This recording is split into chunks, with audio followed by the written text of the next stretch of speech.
그래서 오늘 세 번째 시간으로 이배국과 민족이 시간인데요. 한번 오늘의 이 말씀의 자리를 먼저 한번 보도록 하겠습니다. PPT 한번 띄워주시겠어요? 원역사 족장사 이배국과 민족. 그러니까 오늘은 창세기 37장에서 50장에 해당되는 이 말씀입니다. 그러니까 오늘의 공간을 보게 되면 도단, 애굽, 브엘세바, 고센, 가나안, 막벨라굴 그렇게 되고, 주요 인물을 보게 되면 요셉과 바로, 야곱, 유다를 비롯한 야곱의 아들들 이렇게 말하고 있습니다. 그럼 창세기 37장에서 50장의 주요 인물들은 요셉과 야곱, 그러니까 야곱과 그의 자녀들이 주로 등장하는 인물들이라고 할 수 있습니다. 그리고 여러분, 이 창세기 37장에서 50장의 이 본문은 아브라함이 보여줄 땅으로 가라고 말씀을 받은 후에 200년이 지난 시점입니다. 그 시점에 이 오늘의 말씀들이 이루어지고 있는데, 여러분 오늘 주로 나오는 인물이 요셉입니다. 여러분 요셉은 30세의 총리가 됩니다.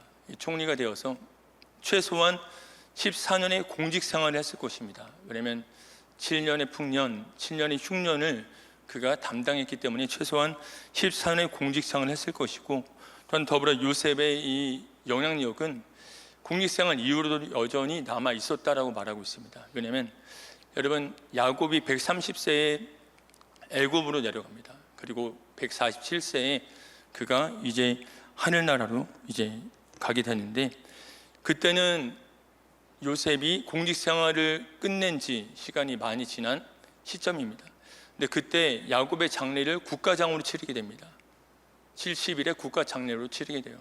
그것을 보게 되면 여전히 요셉의 영향력은 남아 있었다고 우리가 살펴볼 수가 있다는 것입니다. 더불어 요셉을 볼 때 여러분 우리가 이배국과 민족을 어떻게 생각할 수 있냐면, 하나님께서 한 아브라함의 한 가문을 통해서 큰 민족을 이루게 하시잖아요. 그 중간에 있는 것이 오늘 이 애국과 민족이라는 것입니다. 그러니까 하나님께서 큰 민족을 이루기 전에 징검다리 역할로서 오늘의 이배국과 민족 이 파트를 사용하신다는 것입니다. 더불어 야곱과 그의 형제들을 사용하신다는 것입니다. 그걸 통해서 보면서 오늘 이 말씀을 5가지로 한번 보도록 하겠습니다. 첫 번째 요셉의 훈련과 시작, 그리고 첫 번째 요셉의 훈련 시작, 그리고 두 번째로 요셉의 훈련 과정, 그리고 세 번째 애굽의 총리가 된 요셉, 네 번째 22년 만에 형제 화해, 그리고 다섯 번째 야곱과 요셉의 유언. 이 5가지인데요. 첫 번째 오늘 요셉의 훈련 시작, 이 첫 번째 파트로 한번 우리가 보도록 하겠습니다. 여러분 요셉은 17세에 여러분 야곱이 가장 사랑하는 아내가 누구였나요? 혹시 아시나요? 라헬이다. 여러분 야곱에게는 4명의 아내가 있었습니다. 레아, 빌하, 실바, 라헬. 근데 그 중에 라헬을 제일 사랑했습니다. 그리고 더불어서 라헬의 자녀 요셉과 베냐민을 사랑했습니다. 여러분 야곱이 요셉을 편애하여서 채색 옷을 입히게 되고 그 형제들과는 다른 그런 사랑을 보여주는 것을 보게 됩니다. 근데 여러분 이 야곱이 요셉을 편애하면서 형제들에게는 시기와 질투가 일어나게 됩니다. 그래서 여러분 형제들이 요셉을 시기하고 질투하여서 그를 죽이려고 했지만 죽이지는 아니하고 미디안 상인들에게 종으로 팔아 넘기게 됩니다. 그러면서 형제들은 이렇게 합니다. 여러분 요셉의 옷에 동물의 피를 묻혀서 아버지에게 보여주는 거예요. 그러면 아버지는 어떻게 받아들일까요? 아, 이 요셉이 죽었구나. 이렇게 아버지는 요셉이 죽은 것으로 생각하게 되고, 근데 여러분 요셉이 죽은 이후로 아버지의 집착은 끝나지 않습니다. 아버지의 집착은 베냐민으로 옮겨가게 됩니다. 자, 여러분 오늘의 이 첫 번째 요셉의 훈련 시작은 37장과 38장입니다. 근데 여러분 37장과 38장 그리고 50장까지 보게 되면 주인공은 요셉이라고 말할 수 있어요. 근데 38장의 주인공은 유다입니다. 그 유다가 나오는 이유는 무엇이냐면, 여러분 유다는 아버지의 편애, 아버지가 요셉만 사랑하는 곳에 못마땅히 하였고 그는 집을 나가게 됩니다. 집을 나가서 가나안에서 결혼도 하고 두 자녀도 낳습니다. 근데 그는 그곳에서 두 아들을 잃게 됩니다. 그때 유다는 이제 아버지의 마음을 아는 자가 됩니다. 그래서 우리 네 번째 있는 22년 만에 형제 화해 이 장면에서 그는 그 화해의 역할을 감당하게 됩니다. 이 네 번째에서 유다를 좀 더 다루어 보도록 하겠습니다. 그래서 요셉은 이제 형제들에게 팔려서 미디안 상인에게 팔려서 보디발의 집으로 종살이를 하게 됩니다. 여러분, 이 요셉이 애굽으로 들어간 것을 이렇게 표현합니다. 이 통성경에서는 요셉이 선발대로 애굽에 들어갔다 이렇게 표현을 하고 있습니다. 그래서 요셉이 어떠한 역할을 하냐면 그 땅에서 총리가 되고 이후에 자신의 형제들, 아버지와 형제들을 불러서 아버지와 형제들이 그 땅에서 정착하고 살아갈 수 있는 기틀을 요셉이 마련하게 됩니다. 그래서 요셉의 훈련은 이제 17세에 팔리면서 보디발의 집에서 이제 시작이 되고 요셉의 이 팔려가는 이 장면을 요셉은 단순히 그저 형제들에게 팔린 것이 아니라 하나님께서 애굽 땅에 선발대로 보내셨다 이렇게 표현하고 있다는 것입니다. 여러분, 두 번째를 한번 보도록 하겠습니다. 두 번째는 요셉의 훈련 과정입니다. 여러분, 요셉의 훈련 과정은 창세기 39장과 40장인데요. 요셉의 훈련 과정은 세 가지로 다룰 수 있습니다. 여러분, 패밀리 스쿨 하고 계신가요? 패밀리 스쿨. 자, 아무도 안 하시나요? 요셉이 17세 때까지는 야곱 밑에서 패밀리 스쿨을 경험했다는 거예요. 집에서 아버지를 통해서 그 학교를 경험했다는 것입니다. 그러면 PPT 보여주시겠어요? 예. 그 얘기는 먼저 가정학교가 있었습니다. 여러분, 하나님께 쓰임받는 사람들을 보게 되면요, 이 패밀리 스쿨이 다 있었던 것을 보게 됩니다. 모세는 어땠나요? 모세도 갈대 상자에 이제 실려져서 바로의 공주가 키워지게 하지만 그의 어머니가 그곳에서 그를 키웁니다. 그러니까 패밀리 스쿨이 그곳에서 이루어졌다는 거죠. 그래서 요셉이 가정학교 17년을 보내게 되고 그 다음에는 그가 30세 총리가 되기 전까지 12년에서 13년의 시간 가운데 보디발 가정학교를 보내게 됩니다. 그리고 감옥 학교를 또한 거치게 됩니다. 그는 보디발 가정학교에서 실물 경제 교육을 받게 됩니다. 여러분, 요셉이 보디발 가정에서 일할 때 하나님이 함께 하셨다고 말씀하고 있습니다. 그래서 여러분, 요셉의 모습은요, 다른 어떤 일꾼들의 모습보다 탁월한 모습을 보여주었다는 거예요. 그래서 보디발은 요셉을 가정총무로 삼게 됩니다. 근데 요셉이 이 가정총무로서 집안에서 일할 때 어느 날, 여러분, 요셉의 용모가 너무나 준수했다고 이렇게 말하고 있는데 거울을 보시면 됩니다. 요셉이 얼마나 준수했는지 여러분 각자 거울을 보시면 아실 겁니다. 웃음 포인트인데요. 준수했다고 말하고 있어요. 이 보디발의 아내가 그래서 요셉을 유혹합니다. 매일매일 유혹했지만 요셉은 이 보디발 아내의 청을 한 번도 들어주지 않습니다. 그 여인과 함께 있으려고 하지도 않습니다. 근데 이 보디발의 아내가 요셉의 이런 이 행동을 보고 거짓 증언을 하게 됩니다. 이 요셉이 나에게 그런 성적인 해를 가하려고 하였다, 그런 거짓 증언을 하게 됩니다. 그래서 요셉은 감옥에 갇히게 되는데 하나님의 섭리는 이랬습니다. 요셉을 이 보디발의 가정에서는 실물 경제 교육을 시켰는데 이 요셉이 들어간 감옥은요, 일반적인 감옥이 아니었어요. 그 감옥은 국가의 행정적인 일을 하는 사람들 또한 정치적인 일을 하는 사람들이 들어가는 감옥이었다는 거예요. 그래서 요셉은 또한 거기서 두각을 나타내게 됩니다. 그래서 그곳에 있는 간수장이 재반 사무를 요셉에게 맡겨주게 됩니다. 거기서 한 가지 사건이 있었습니다. 그 사건은 무엇이냐면 그 감옥에 있는 술 간원과 똑 간원장이 꿈을 꾸게 됩니다. 근데 요셉이 이 꿈을 해석해 주게 돼요. 똑 간원장의 꿈의 해석은 그는 복직되지 아니하고 죽는다는 것이었고, 술 간원장의 꿈의 해석은 그가 이제 복직이 된다는 것입니다. 그렇다면 여러분 어땠을까요? 술 간원장이 이제 감옥에서 나갔을 때 요셉은 한 가지 희망을 걸 수 있을 거예요.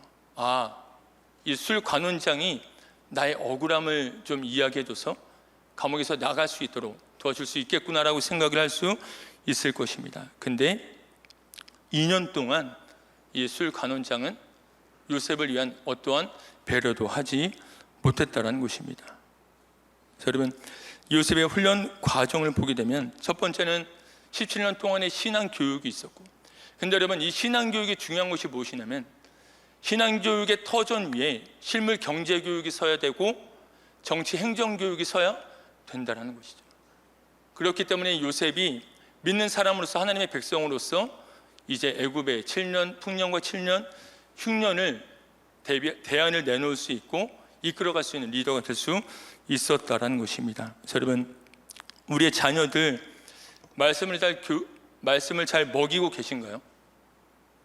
그렇다면 그 말씀을 먹은 자녀는 어느 곳에 가든지 믿는 사람으로서 믿음의 바탕 위에 그것들을 세워갈 것입니다.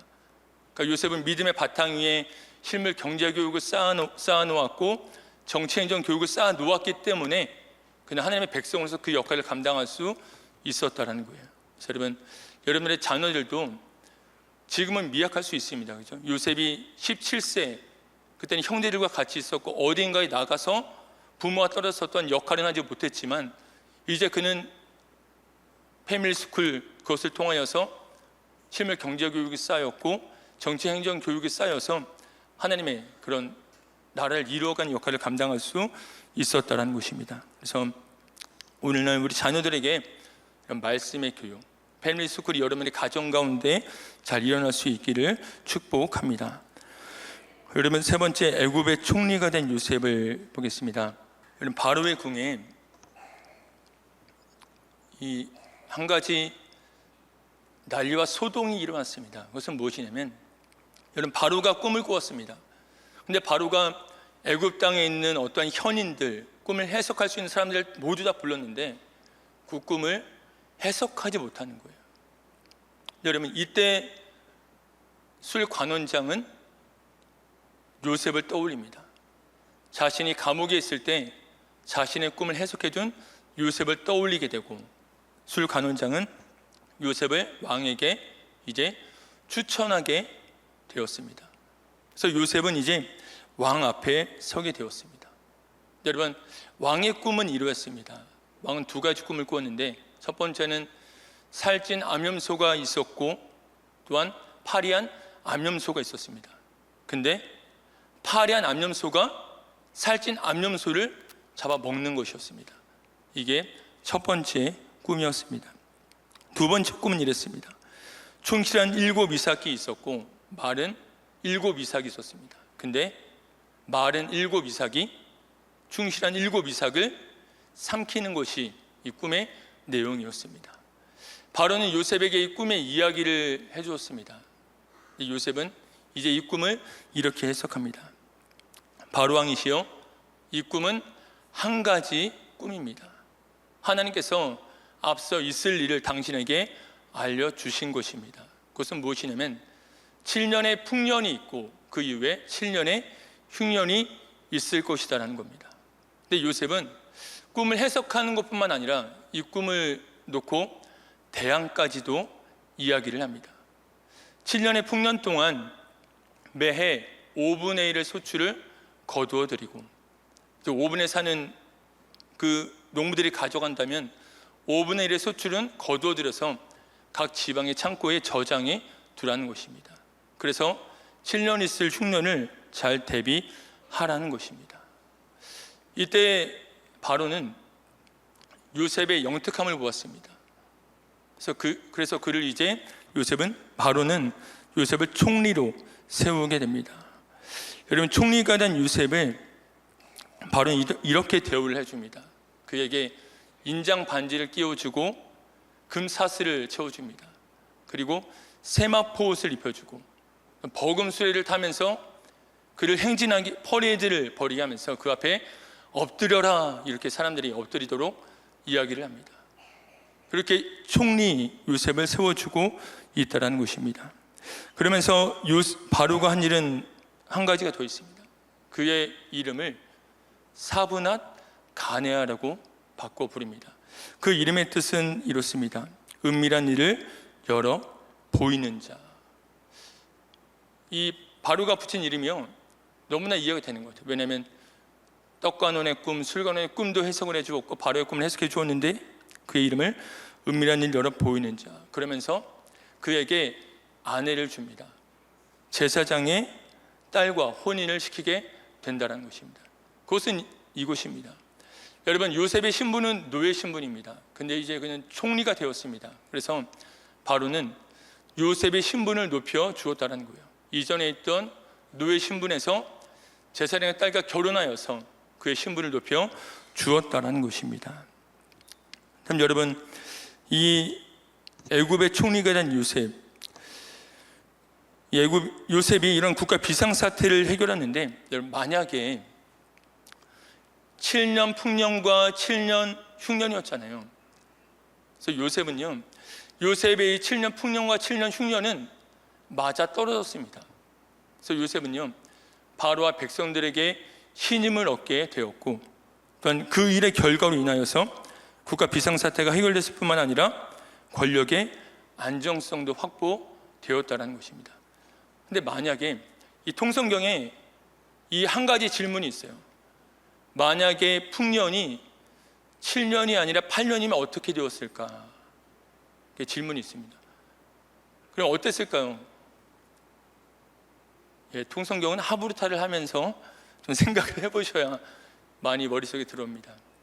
그때 질문을 그렇게 해놓고 답을 이렇게 답니다. 만약에 7년 흉년이 아니라 8년 풍년이었다면, 여러분, 7년 동안에 이 곡식의 5분의 1을 사들이는 국가의 재산을 쓸 수밖에 없었습니다. 근데 8년 흉년이 되었다면 국가 재산을 한 해 더 쓰면서 국가의 재산이 더욱 위태로울 수 있었을 것입니다. 근데 7년 풍년과 7년 흉년이 되면서 7년 풍년 동안 5분의 1의 곡식을 사는 이 나랏돈이 이 흉년 동안 백성들에게 곡식을 팔면서 국가의 재정이 다 충원되었다는 것입니다. 충원되었을 뿐만 아니라 이 백성들은 흉년의 시기 가운데 자신의 땅도 팔고 재산도 팔고 바로의 종이 될 수밖에 없었다는 것입니다. 그래서 하나님께서는 정말 요셉에게 7년 풍년과 7년 흉년에 또한 정확한 해석을 알려주셨고, 그로 말미암아서 바로와 백성들에게 신임을 얻으면서 이 총리직으로서 이 200국의 백성들을 위한 준비를 하게 하셨다는 것입니다. 여러분, 네 번째 물어볼까요? 네 번째, 22년 만에 형제 화해 한번 보도록 하겠습니다.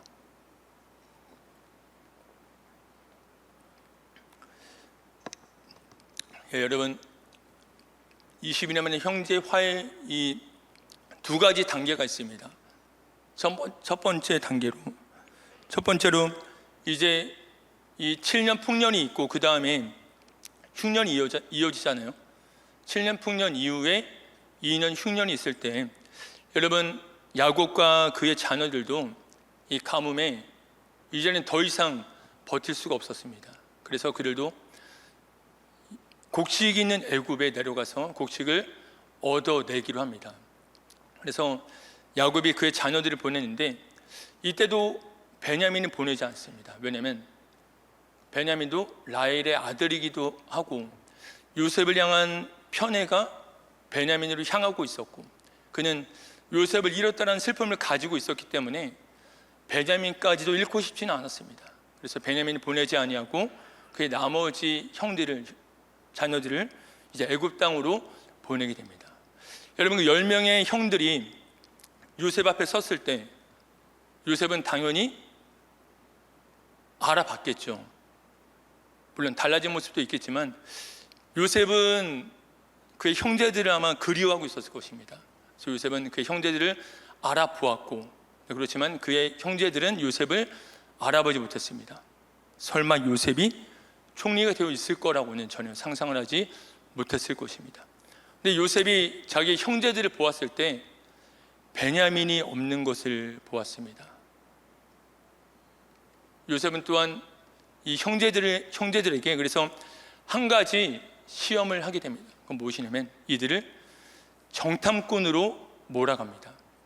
그러면서 형제 중에 시므이를 억류하게 되고, 그러면서 이렇게 말합니다. 가서 남아있는 막내를 데리고 오라고 이렇게 이야기를 합니다.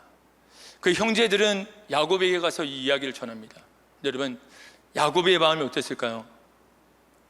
이 말을 듣고 싶지 않았을 것입니다. 장자인 르우벤이 아버지를 설득합니다. 그래야지 곡식을 얻을 수 있습니다. 그렇지만 르우벤의 말을 듣지 않습니다. 그 후에 유다가 아버지를 설득합니다. 이때 야곱은 유다의 말을 듣습니다. 그래서 그는 이렇게 이야기합니다. 야곱은 이렇게 고백합니다. 내가 자식을 잃게 되면 이르리로다. 이렇게 하면서 베냐민을 향한 집착을 내려놓게 됩니다. 그래서 10명의 형들과 베냐민은 이제 애굽 땅으로 다시 가게 됩니다. 이때 그들이 요셉 앞에 섰을 때 야곱은요, 이 형제 화해를 이루어 가도록 하기 위해서 또 한 가지 묘수를 둡니다. 그것은 무엇이냐면 자신이 아끼는 은잔을 베냐민의 자루에 넣어둔 거예요. 그러면서 나중에 베냐민의 자루에서 이 은잔이 발각되게 하여서 베냐민을 도두로 몰게 되고 베냐민을 잡아도 형제들은 가도 된다라는 이야기를 하게 됩니다. 여러분, 이때 유다의 진면목이 나타나게 됩니다. 여러분, 요셉은 단순히 이들을 고통을 주기 위한 것이 아니라 형제들의 마음을 알아보고자 하는 뜻이었습니다. 그랬을 때 유다가 이제 이렇게 나서게 되는 것입니다. 자, 오늘 창세기 44장 20절에서 우리 22절 30절에서 한번 차례대로 보도록 하겠습니다. 우리 다 같이 읽겠습니다. 우리가 내 주께 아뢰되 주께서 또 종들에게 이르시되 그를 내게로 데리고 내려와서 내가 그를 보게 하라 하시기로 우리가 내 주께 말씀드리기를 그 아이는 그의 아버지를 떠나지 못할지니 떠나면 그의 아버지가 죽겠나이다. 이 마음인 거예요. 베냐민이 떠나면 그의 아버지는 죽을 겁니다. 그러니까 베냐민과 아버지의 이런 친밀한 그런 관계를 알았던 것이죠. 더불어 유다는 그의 아버지의 마음을 알았던 것입니다. 그래서 30절, 31절에서 이렇게 말합니다. 아버지의 생명과 아이의 생명이 서로 하나로 묶여 있거늘 이제 내가 주의 종 우리 아버지에게 돌아갈 때에 아이가 우리와 함께 가지 아니하면 아버지가 아이의 없음을 보고 죽으리니 이같이 되면 종들이 주의 종 우리 아버지가 흰머리로 슬퍼하며 수울에 내려가게 함이니이다. 네, 여러분, 유다가 처음부터 이런 사람은 아니었어요. 그러니까 유다는요,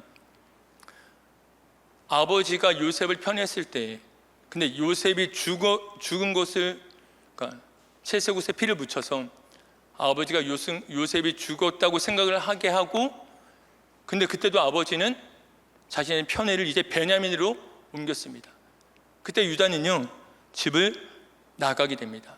아버지의 편애에 못 이겨서 집을 나가서 가나안에서 결혼하고 자식까지 낳게 됩니다. 아들 둘을 낳게 됩니다. 근데 아들 둘을 잃어버리게 됩니다. 그때 유다가 이제 아버지의 마음을 알게 된 거예요. 요셉을 향한 아버지의 마음, 또 베냐민을 향한 아버지의 마음을 알게 되었고, 유다는 그래서 지금 이 자리에서 아버지의 마음을 아는 자로서 화해를 이루는 자로서 나타나고 있다는 것입니다. 그래서 요셉이 은잔을 숨긴 베냐민을 억류하려고 했을 때 유다는 이렇게 이야기합니다. 창세기 44장 33절에서 유다는 이렇게 말합니다. 제가 읽겠습니다.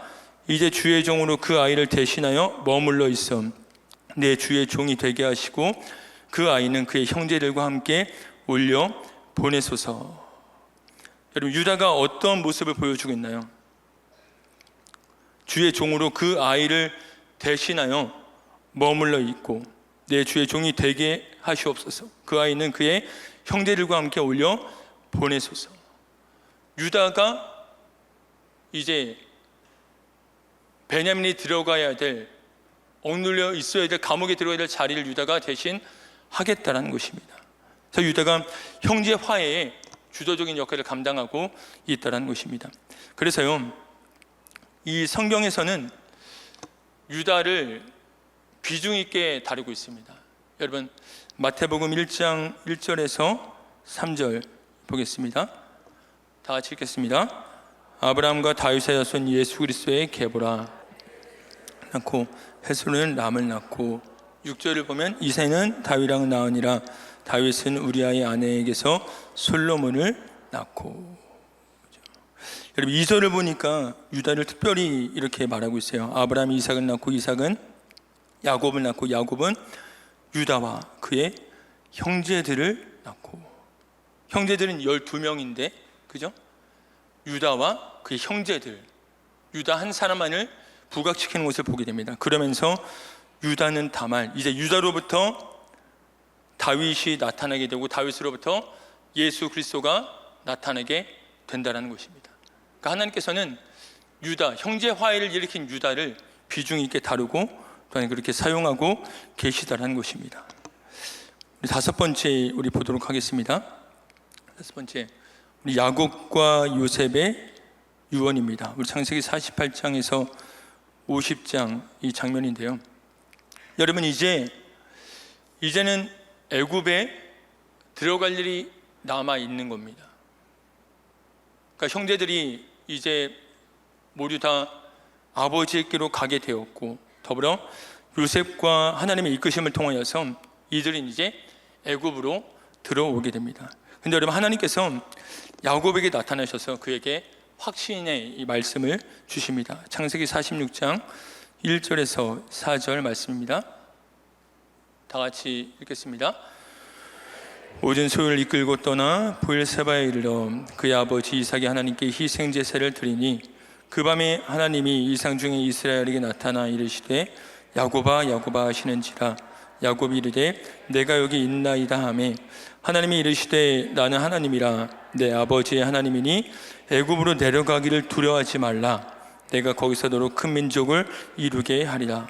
내가 너와 함께 애굽으로 내려가겠고 반드시 너를 인도하여 다시 올라올 것이며 요셉이 그의 손으로 내 눈을 감기리라 하셨더라. 요셉이 애굽 땅에 이제 총리로 있으면서 그의 형제와 아버지를 부릅니다. 그리고 또한 이 성경에 보면 바로도 야곱을 초청했다고 이렇게 이야기를 하고 있습니다. 그래서 이제 애굽 땅에 그의 아버지와 형제들이 정착하게 됐는데, 근데 중요한 것은 무엇이냐면 한 가문이 들어가서 큰 민족을 이루어야 되는데, 중요한 것은 이들이 혈통을 지켜내는 것입니다. 애굽 땅에서 하나님의 백성의 이 혈통을, 정체성을 지켜내야 된다는 것입니다. 그것의 장치로 요셉은 고센 땅을 마련해 둡니다. 고센 땅을, 비옥한 고센 땅을 마련해 두고, 그리고 이들에게, 바로가 너희들에게 직업을 묻는다면 이렇게 말하라고 이야기합니다. 전부터 목축업을 해왔다라고 이야기를 하게 합니다. 여러분, 목축업을 해왔다라고 이야기를 한 이 배경에는, 여러분, 요셉이 총리잖아요. 그죠? 그것도 정말 잘 나가는 총리입니다. 총리직에서 내려간 후에도 아버지의 장례를 국장으로 할 정도면 요셉이 영향력이 있었다는 거예요. 그러면 요셉에게 줄을 대는 사람들이 많이 있었을 것입니다. 그죠? 뭐 정략교훈을 할 것이고, 그를 통해서 또한 관직을 얻고자 하는 사람들이 있었을 거예요. 그래서 요셉은요, 그의 자손들에게, 형제들에게 목축업을 한다고 이야기를 하게 해요. 그게 뭐냐면, 여러분, 애굽 사람들은 농업은 최고로 쳤습니다. 네, 그렇지만 목축업은 천한 직업으로 여겼다라는 거예요. 그래서 요셉이 형제들이 목축업을 한다고 할 때 요셉을 봐서 어떻게 줄을 대고자 하는 사람들이 줄을 대지 않을 수 있는 것이고, 요셉과 요셉의 형제들, 그의 자손들은 하나님의 백성으로서 정체성을 지켜나갈 수 있게 되었다라는 것입니다. 그래서 이제 이 70명이 이제 이 애굽에 이르게 되고, 이곳에서 번성하여서 이제 입애굽 이후에 이제 출애굽의 여정, 다음 여정 가운데로 들어가게 된다는 것입니다. 근데 이때 여러분 PPT 한번 보여주세요. 야곱의 장래, 출애굽의 예행 연습. 여러분 야곱이 한 가지 유언을 합니다. 근데 이 유언은 요셉의 비전이 됐는데, 내가 죽으면 내 시체를 가나안 땅에 막벨라 굴에 넣어 달라는 거예요. 그래서 요셉은 아버지를 70일 국장으로 치르고 아버지의 시신을 가지고 가나안 땅으로 갑니다. 그죠? 바로에게 허락을 받고 그와 그의 형제들 그리고 그 땅의 신하들과 함께 가나안 땅으로 갔다라는 것입니다. 이것을요 통성경에서는 출애굽의 예행 연습이다 이렇게 이야기를 합니다.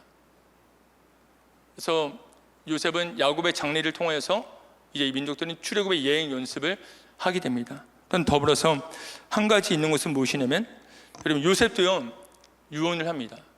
그러니까 야곱의 유언은 요셉의 비전이 되었고, 요셉의 유언은 출애굽의 비전이 됐는데, 요셉도 동일한 유언을 하게 됩니다.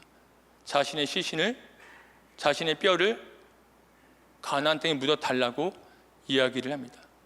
그래서 이것을 받아들여서 이제 출애굽의 비전을 받아들여서 출애굽 여정 가운데 나아가게 된다는 것입니다.